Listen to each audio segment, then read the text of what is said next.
Night shift na naman guys. Night shift. Hindi ako nakatulog kanina. So ilaban na natin ang antok. So day off ko kahapon. So nagising ako kanina ng umaga ng 11:30. Nag-lunch ako ng 12:30. Humiga ako ng 1:30. From 1:30 hanggang ngayon hindi ako nakatulog. Magsi 6:45 na. Sabi ng kasama ko, 6:45 daw kami magkikita sa post office. Sasabay ulit ako doon. So, ayan. Sana hindi siya masyadong matagal ngayon kasi nung nakaraan, napakatagal niya.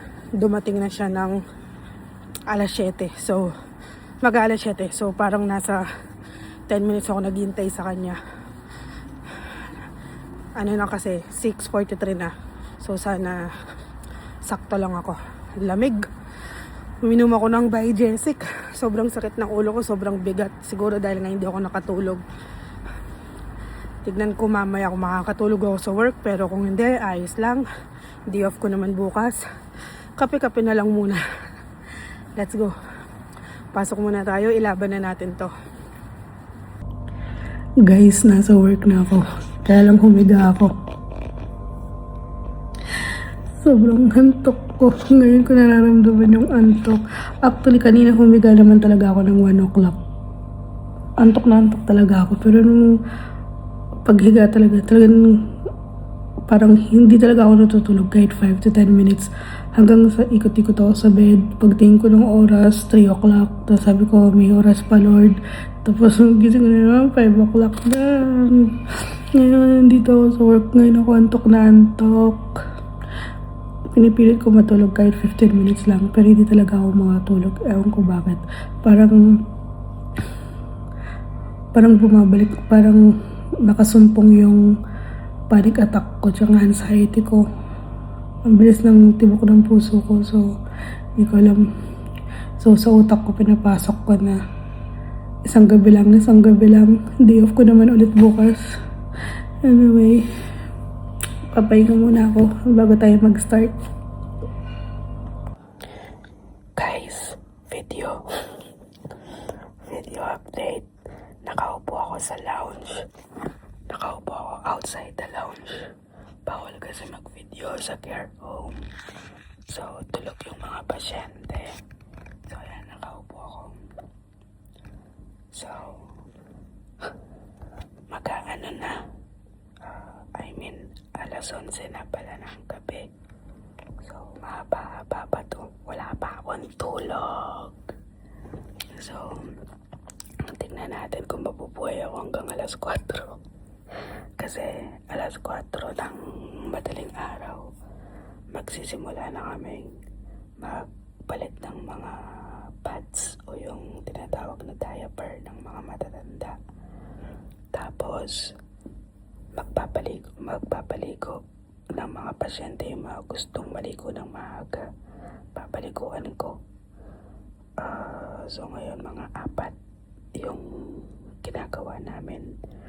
4 each yung ginagawa namin pampapaligo. Tapos the rest ng mga pasyente, yung mga pang-umaga na yung mga pang-umaga na staff yung gagawa na ng iba.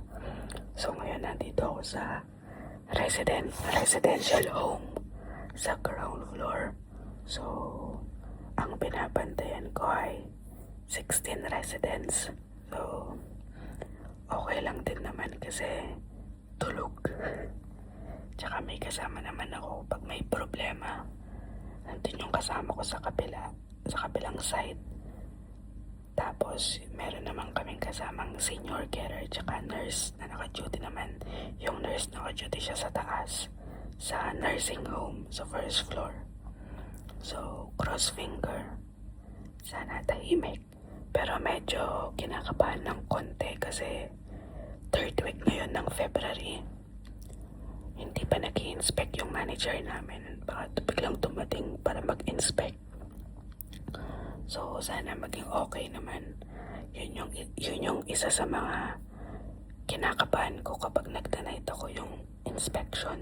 So, ayun lang. Kaya ingat-ingat lang din sa pagsa-cellphone. Tsaka sa pag-upo-upo at baka makatulog ako at biglang dumating. So, ayun lang. Papahinga lang ako ng konti. Maya-maya punta ako dun sa nurse station para makipagkwentuhan sa senior. Pero ngayon, laylaw muna ako dito. So, mamaya na lang ulit. Hopefully, makapag-update pa ako ulit. Guys, 2 a.m. Buhay pa ako. Nakakatulog ako kanina pero hindi pwedeng matulog. Kaya lumipat ako dito sa dining room. Ayan, binuksan ko yung window para medyo magkahangin ng konti. Kasi parang mas nagigising ako pag may hangin. So, pahangin lang ng konti dito sa may dining room. Naka-open yung window. So, 2 oras pa bago mag-personal care. So, 2 o'clock, 3, 4, 4 o'clock mag-start kami ng personal care or mga 3:30 para agad din matapos. Kasi 4 yung gagawin namin. 4 yung papaliguan ko. Pero nasa 6 yung mga pad changing namin na double ups. So, pahinga lang ng konti. Sana tahimik pa hanggang 3 or 4 o'clock. Guys, tapos na akong mag-shower ng pasyente. Naka-4 ako. Tapos yung isa, naliligo siyang mag-isa. So, i-check ko muna kung tapos na siya kasi para may record ko. So, nagpahinga lang ako ng konti kasi maaga pa. So, meron pa akong 1 oras. 1 oras pa bago umuwi. So, marami pang pwede mangyari sa 1 oras. So, kailangan mag-ingat. Normally, kung kailan pa uwi, doon may aberya. Kaya, kailangan ingat-ingat. So, nandito ako sa dining room. Nagpahinga lang ako ng konti. So, tignan ko muna yung pasyente ko kung tapos na siya maligo. Guys, naglalakad na ako. Naging busy kaninang bago umalis sa work. So, di na ako nakapag-video at nakapag-update sa inyo. So, naglalakad na ako. Sobrang liwanag na ako. 7:45. So, medyo umaambon. Hindi medyo, umaambon talaga. So, ayan. Kaya, pagod na naman. And day off ko ngayon. Bukas, balik na naman ang night shift. Thursday, Friday night ako. And then day off na. And then back to morning shift. So, yun lang guys. Thank you so much. And ingat palagi. Bye!